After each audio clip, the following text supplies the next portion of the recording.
FitnessNBeer. I'm Larry Powell. And yes, we have another review. Today we're reviewing the Grove Resort Orlando.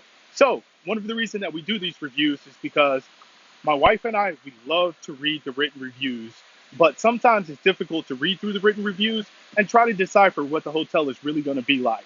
Hopefully, I can improve upon that by giving you some visual to go along with the words. We're excited to be here. It's Thanksgiving weekend. Let's step inside and see what we see. The Grove has a beautiful half-mile drive as you approach the property. Right from the beginning of this review, I'm going to put the Grove in perspective. Think of the Grove as a nice, furnished resort condo with the amenities of a hotel. However, it's not a hotel, and remembering that will help with your expectations. I'll explain more as we get deeper into the review. The Circle Drive can get busy around check-in time. However, the lobby is modern, clean, and has seating available. We arrived about 1 p.m. for a 4 p.m. check-in, and there was a line with maybe a 10 or 15 minute wait, but nothing unbearable. Once I made it to the desk, the service was great, I received my parking pass, and check-in was a snap. Hey guys, so I'm checking into the Grove Resort Orlando, and this is Danielle. And Danielle's helping me check in. So far, good impressions. This is our second time here, and welcome to FitnessNBeer. We didn't use the bellman service and quickly made our way to our room, or in this case, I should say condo. The accommodations are where the Grove truly wins. We were in a 2-bedroom, and I can absolutely say you can't beat the amount of space for the value. It's perfect for families, providing lots of space inside a single unit. The unit is nicely furnished, and the furniture is in good condition, providing ample seating. When traveling with a 2 and 5-year-old, it doesn't take long for them to make a mess of things. It's important that I mention that the Grove has multiple floor plans, so what you get may not be exact, but it will be comparable. In this case, the master bedroom was huge with a sitting area. Really quickly, I should also mention that the Grove does not have daily cleaning, so plan accordingly.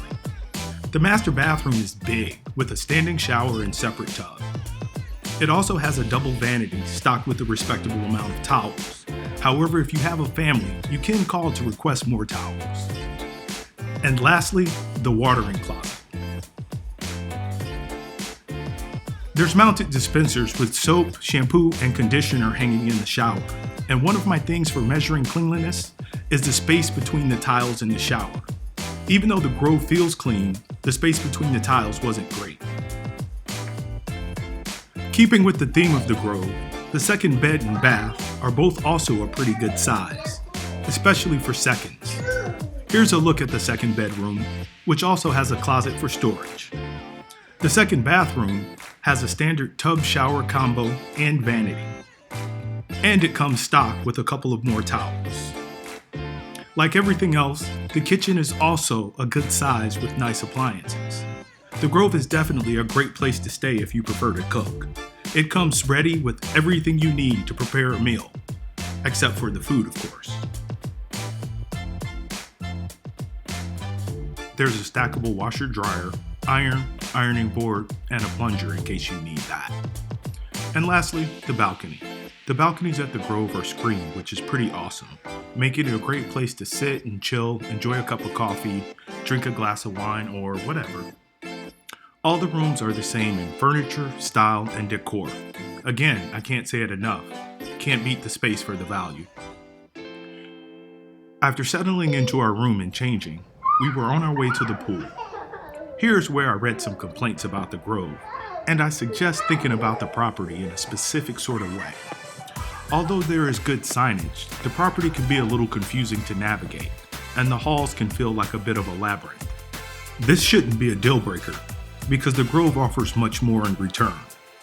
Also, you may expect your hotel elevators to look like this, and this, but the Grove's elevators look like this.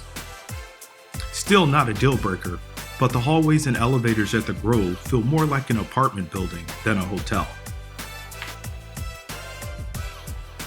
Outdoor, the grounds are nice, well kept, and totally let out that resort kind of vibe. Safari Water Park is what makes the Grove special. Right at the entrance of the park is a keycard towel dispenser and return. Inside is one of the larger resort-style pools I've ever seen. I must also mention that there's a ton of chairs in the water park, but seating is at a premium, and it can be difficult to get seats, especially poolside. I suggest arriving early. Typically, there's people lined up at the entrance at 10 a.m. when the park opens. Also inside the park is a lazy river.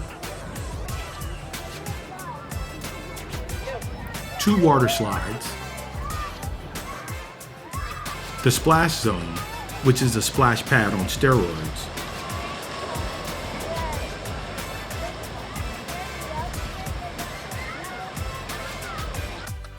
and 2 flow riders.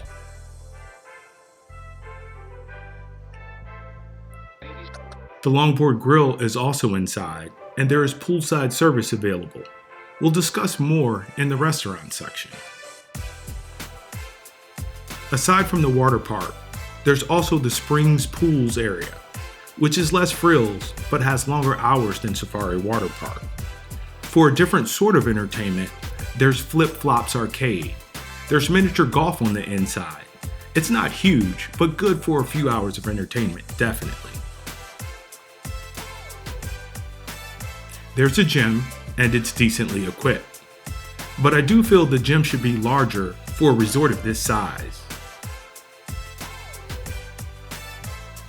The gym can get crowded at peak times with limited access to certain equipment.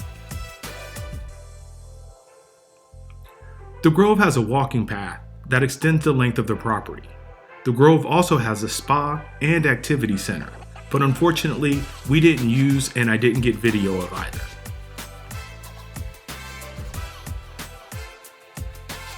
The Grove boasts 5 dining options: the Longboard Bar and Grill, Alfresco Market, Valencia Restaurant, Element Lounge, and the Springs Bar and Grill.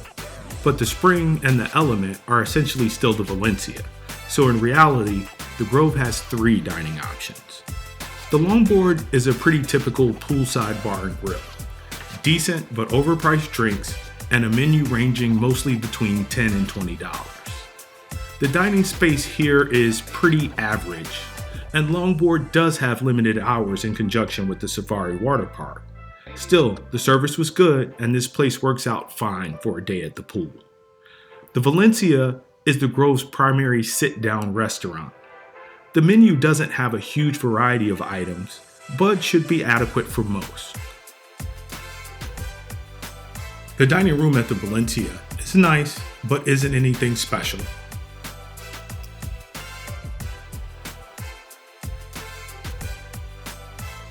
The Valencia also has outdoor seating, and you can be served from here at the Springs Pool or from the Element Lounge. The Element Lounge is only open in the evenings, but here you can at least see what it looks like.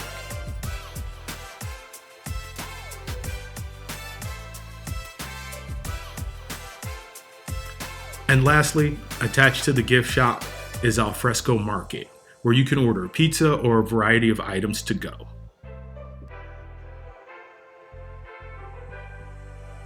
In totality, the Grove doesn't have a ton of dining options, but it does have enough.